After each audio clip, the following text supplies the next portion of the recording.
Sylvie Vermeillet, certainement pour rebondir sur le même sujet. Oui, mais pas seulement, Madame la Présidente. Oui, alors effectivement, moi j'exprime ma grande satisfaction sur le fait que l'État ait entendu la cause des régies, celles qui gèrent donc des services, notamment avec des contrats de droit public, et qui vont pouvoir bénéficier de l'accompagnement de l'aide de l'État. Évidemment, je pensais plus particulièrement aux régies thermales. On s'en était fait l'écho à plusieurs reprises. Dans mon département de Jura, il y a une situation où il y a quand même 400 emplois qui sont en jeu, et je ne peux qu'exprimer ma grande satisfaction de voir l'État aux côtés de ces municipalités. Monsieur le maire, pour rebondir sur vos propos, ce PLFR qui est sorti de crise et qui est une transition, et pour atteindre un taux de croissance proche de 5%, il me semble qu'il y a un certain nombre de paramètres qui se mettent en place avec cette sortie de crise: la hausse du coût des matières premières, la hausse du coût de l'énergie. Et puis, pour faire face à cette reprise, eh bien, les entreprises, partout, j'imagine, en tout cas c'est aussi le cas chez moi, on commence à avoir des problèmes de recrutement, des problèmes de main-d'œuvre. Et pour ça, il faut sans doute adapter l'offre de formation. Je sais que vous y êtes sensible, que vous êtes penché sur la question. Mais il se trouve qu'il y a des entreprises qui, pour pouvoir aspirer cette pompe de la croissance, mettent en place elles-mêmes des formations parce qu'elles ne sont pas satisfaites par l'offre de formation actuelle, et que même dans ces cas-là, elles ont du mal à boucler leur formation, à trouver du personnel pour pouvoir former et du coup alimenter en main-d'œuvre leurs entreprises et donc la reprise. Une question peut-être plus difficile qui serait celle des fonderies.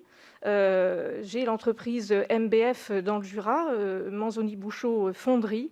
Il s'agit forcément d'une transition, elle est nécessaire. Je pense que la crise est un accélérateur de transition.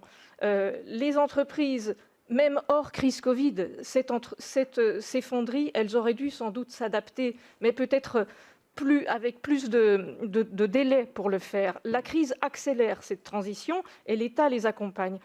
Comment est-ce que vous pensez conduire et accompagner cette accélération? Parce que les choses, du coup, vont encore plus vite pour l'État. Comment est-ce que vous pensez faire? Je pense que l'État, avec cette crise sanitaire, a fait du cousu humain pour tout un tas de branches de l'économie.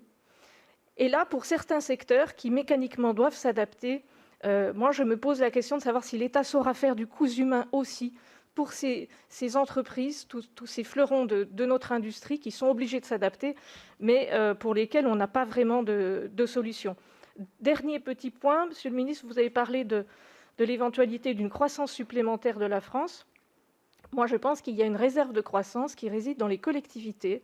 Je sais que Olivier Dussopt ne partage pas forcément ce que je dis, mais si l'on dopait la DETR, il est certain que les collectivités sauraient développer d'autres projets, et il me semble que la DETR est insuffisante aujourd'hui pour répondre à tous les projets des collectivités. Merci. S'agissant des régies, je laisserai Olivier Dussopt répondre. Sur les remarques faites par Sylvie Vermeillet, je partage totalement ce que vous avez dit sur le problème de formation. C'est un problème absolument clé. Il faut, dans des délais beaucoup plus rapides que ce à quoi nous sommes habitués, accompagner les salariés pour aller vers de nouveaux métiers. Donc c'est tout l'objectif des dispositifs qu'a mis en place Elisabeth Borne. Mais soyons honnêtes, la rapidité des révolutions technologiques nous surprend tous. Il y a encore quelques mois, on se disait, il va y avoir un équilibre entre le thermique et les véhicules électriques ou hybrides rechargeables qui va s'opérer dans les années qui viennent. La réalité, c'est que la rupture technologique est beaucoup plus rapide. Que nous avons vendu au cours des 12 derniers mois plus de véhicules hybrides rechargeables que de véhicules thermiques, diesel. Donc vous voyez bien que la bascule se fait de manière extraordinairement rapide, voire brutale. Donc ça nous oblige, nous, responsables publics, à accélérer ces dispositifs de transformation et d'accompagnement. Et derrière, ça touche effectivement des entreprises très concrètement. Je vous citais la fonderie de MBF dans le Jura.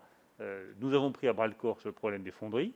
J'ai organisé, il y a maintenant un peu plus d'un mois, une réunion de l'ensemble des constructeurs automobiles et des sous-traitants automobiles sur le sujet spécifique des fonderies. C'était d'ailleurs une proposition de la CGT. Vous voyez que nous ne sommes pas discriminants sur les propositions et sur leur origine. La proposition avait été faite par la CGT.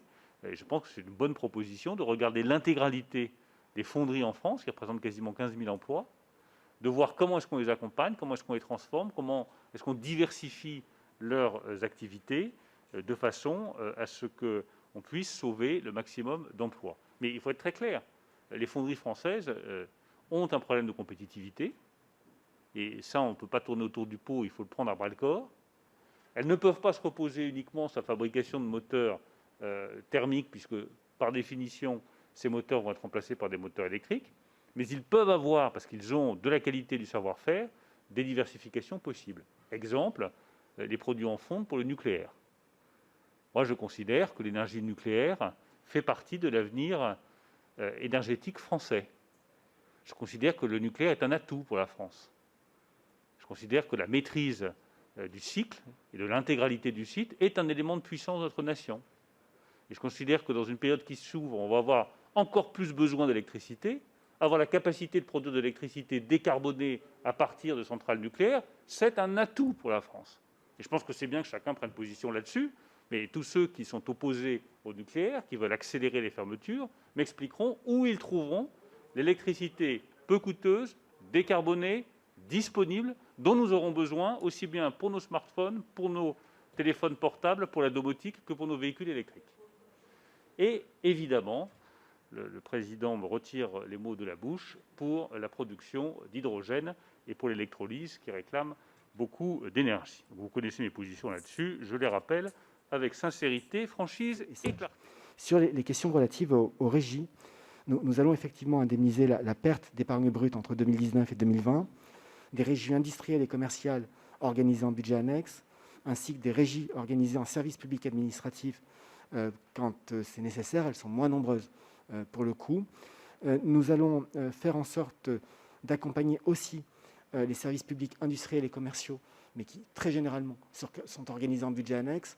Nous avons encore quelques paramètres à travailler par voie réglementaire. Donc, il faudra qu'on regarde la question de l'absence ou non de budget annexe. Sur la règle des 50%, et donc l'inéligibilité à l'aide lorsque les dépenses sont supérieures de 50% aux recettes, c'est une contrainte liée au régime des aides d'État au niveau communautaire dont nous ne pourrons nous affranchir. Nous allons par contre regarder dans le cadre du débat comment certaines régies qui ont confié leurs services à des délégataires, ça arrive parfois que la régie, dans le cadre de son organisation, ait ensuite recours à une DSP, pourrait être accompagnées. Généralement, les DSP les délégataires ont été accompagnés par les régimes classiques d'aide aux entreprises, mais on a 2-3 exemples où il peut y avoir des discordances, donc nous sommes en train d'y travailler avec Jacqueline Gouraud. Sur l'aide à l'investissement des collectivités, la DETR, Madame la sénatrice Vermeillet connaît ma position, mais c'est surtout un rappel. En 2015, la DSIL n'existait pas, et la DETR s'élevait à 660 millions d'euros par an. Depuis 2015, la DETR est à 1 milliard d'euros par an, et la DSIL est aussi à 1 milliard d'euros par an. Et nous avons ajouté 1 milliard de DSIL relance au mois d'août 2020, et 1 milliard 950 millions d'euros de DSIL rénov avec la loi de finances pour 2021. En veillant, tant pour la DSIL relance d'août 2020 que pour la DSIL rénov de janvier 2021, à ce que les critères d'éligibilité à cette tranche de DSIL soient alignés sur les critères de la DSIL habituelle et de la DETR pour ne pas écarter les petites communes du bénéfice de cette tranche supplémentaire de DSIL. Donc c'est une multiplication par 1,5 des aides consenties par l'État aux communes et aux intercommunalités pour l'investissement, puisque habituellement, depuis 2015, nous étions à 2 milliards, et cela a été 3 l'année dernière, et 3 cette année, et il faudra ajouter d'autres dispositifs du plan de relance, et il nous semble que les dispositifs de soutien à l'investissement des collectivités sont aujourd'hui à un niveau qui a un caractère exceptionnel, mais qui nous paraît suffisant, surtout quand on garde en tête le fait que l'épargne brute des collectivités en 2020 s'est établie à 31,5 milliards, ce qui reste le même niveau que 2018, et donc à un niveau plutôt, là aussi, très favorable et très encourageant pour la suite.